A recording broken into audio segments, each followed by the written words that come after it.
Clay makes Bibbs. Makes Bibbs.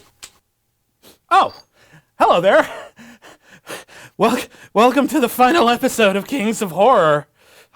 Every day this month, we've been looking at the theatrical works of Stephen King on the big screen.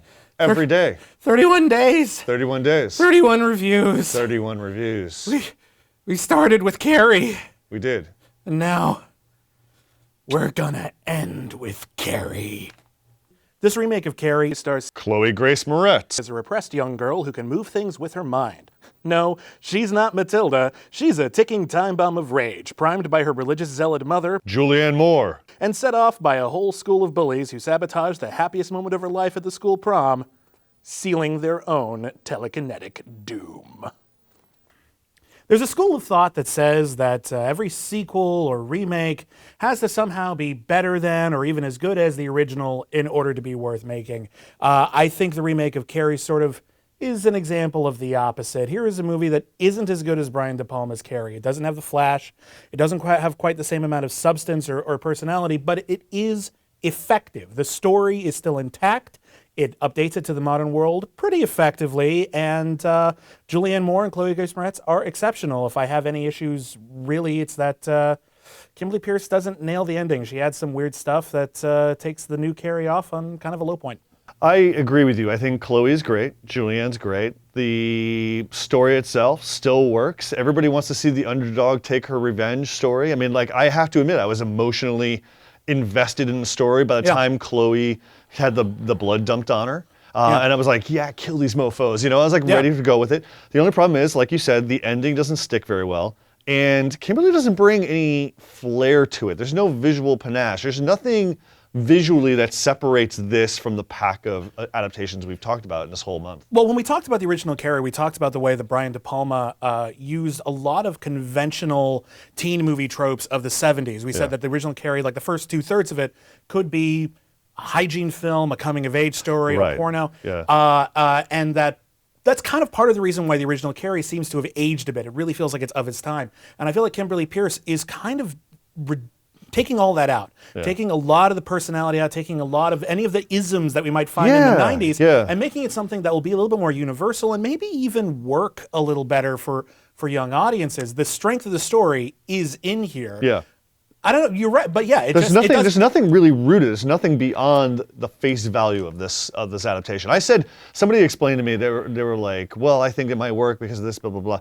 My whole explanation for this is, I've come down to the remix as one for them, one for us. Us being the hardcore horror fans. Sure. The hardcore horror fans want a remake, if they want a remake at all, of something that's completely reinvented, reinvigorated, redone, everything. You know, this is one for them, which is a by the books, one for the kids who have never seen Carrie in the first place. Right.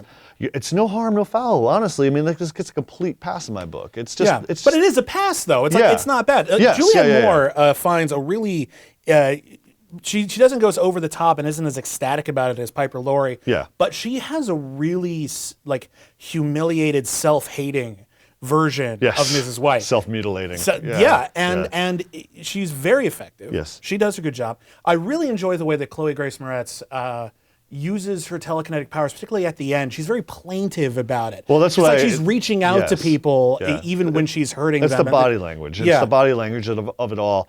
For Sissy, it was all in the eyes. It was all in the head, the head motion. For Chloe, it's very much, and without giving away any spoilers, she has... Carrie. Yeah, I know, but she does something that doesn't happen in the original film. And it's all in the body language, and she sells it really well, but she's so goddamn... She's a pretty young girl. I mean, like, it's really hard to sell the ugly duckling avenue of it. But again, it's the body language that separates her from the pack of the cool kids. Yeah. There's that moment where she's in the pool and you can see her step into the pool and, like, the way she holds her feet, the way she holds her body, you know. She's a fine young actress. She does really well. Yeah. A couple other things I want to say. I like the way that they really fleshed out Sue Snell's character. Yes. in this one. In the first film, she's part of the shaming of Carrie in the locker room, and then she feels bad, and then she immediately tries to find a way to make it right. And here, it's more of a process of realizing she wants to do the right thing, but she doesn't even necessarily know how. Right. And I really like that evolution of her character. I do not like the way she ends up.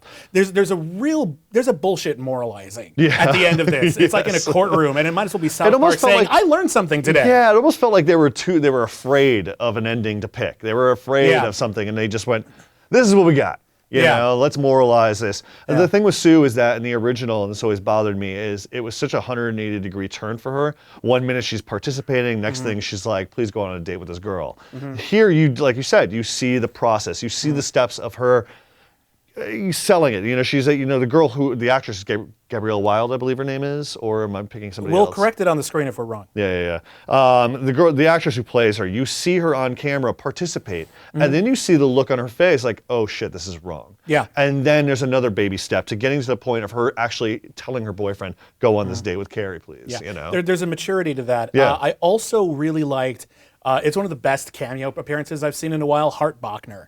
Oh yeah, showing up as the dad of the entitled bully, and it's just it reads instantly. It's the asshole from Die Hard. Of course he'd have an asshole daughter. The funny thing is like you and I are probably the only one in the theater who sat there at the screening and went, yes. Because, but he's good. In fact, he sells it. But if you remember him from Die Hard, if you remember him from Terror Train, he's exactly that guy grown up, except he lived. Yeah, and had a kid. Had an asshole kid. Yeah, right. You know? It's really, really perfect. Yeah. But yeah, and the last shot is just they couldn't do Brian De Palma's final scare, so they tacked on this thing. They tacked on this really cheap CGI thing, and then cut to a rock song, which I thought hurt Pet Sematary, and now it did the same for Carrie. But you know what?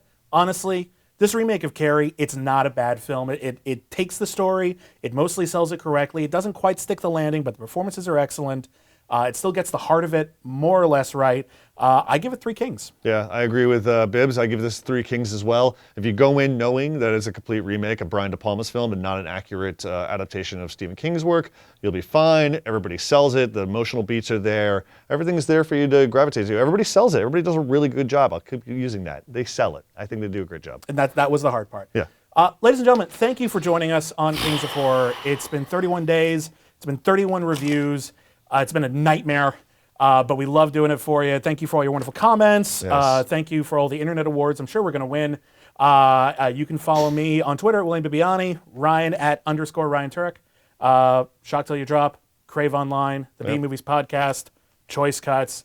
And if you like this, we'll be back for more. Hopefully. We'll be back for more. So, but not if you're dead, Bibbs. Not if you're dead. Sorry, pal.